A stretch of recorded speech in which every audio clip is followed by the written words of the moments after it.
bastos, gago, barumbado, mamamatay tao. Yan yung bansag sa'yo ng mga kritiko. Hindi naman kasi ikaw yung uri ng pangulo na aming nakasanayan, sapagkat ang mga kilala naming mga lider ay formal at desente kung humarap sa mamamayan, subalit sadyang salungat ang iyong katangian. Ikaw lang naman kasi yung natatanging pangulo na bumastos sa mga pari at simbahan. Kahit ang Panginoon ay hindi mo pinalagpas at minura mo ng lantaran, marami ang galit sa'yo dahil kampun ka raw ng kadiliman, ngunit ang hindi nila maintindihan na ang minura mong Diyos ay ang Diyos na sinasamba ng mga oligarko, ng mga magnanakaw at ng mga ganid sa kapangyarihan, ibang-iba sa tunay at dakilang Diyos na sinasamba ng karamihan. Hindi man kami laging sang-ayon sa iyong pananalita, ngunit labis kaming nagpapasalamat sa nagsusumigaw mong mga gawa. Oo, minsan hindi maganda ang iyong imahe sa publiko, ngunit sa kabila ng lahat ay di may pagkakailang labis kang minamahal ng milyon-milyong mga Pilipino. Ikaw lang naman kasi yung bastos na nagmulat sa aming mga mata, ang naglantad ng mga kasinungalingan at pang-aabuso ng media, ang sinasabi nilang gago pero siya rin pumuksa sa mga iligal na droga, ang naglinis at tumapos ng problema hinggil sa tanimbala, ang barumbado na nagpahina sa puwersa ng mga terorista, ang patulog-tulog lang daw pero maraming naipatayong infrastruktura, at ang sinasabi nilang tamad na presidente pero kay raming nagawa sa gitna ng pandemya. Ikaw yung bastos pero malaki ang respeto sa kalikasan. Sa pagpapalinis ng Boracay at Manila Bay ay paulit-ulit ka naming pasasalamatan. Ikaw yung sinasabing mamamatay tao, ngunit magandang bukas ng kabataan ang ipinaglalaban.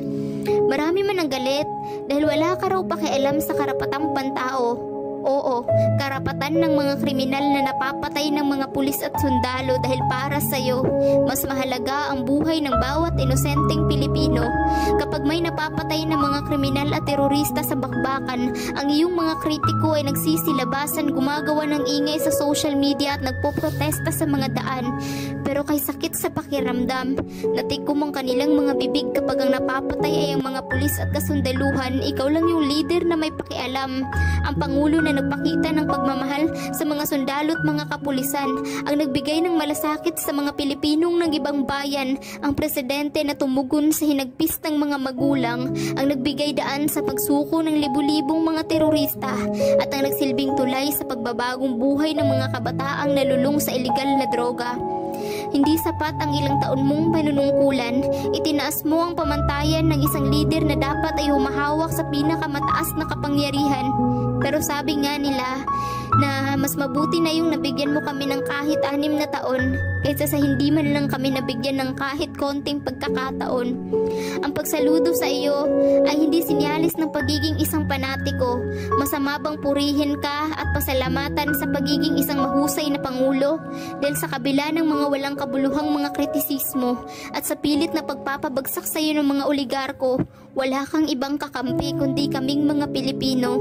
Hindi kami handa sa pag-alis mo sa pamahalaan, ngunit wala kaming magagawa kundi harapin ang masakit na katotohanan.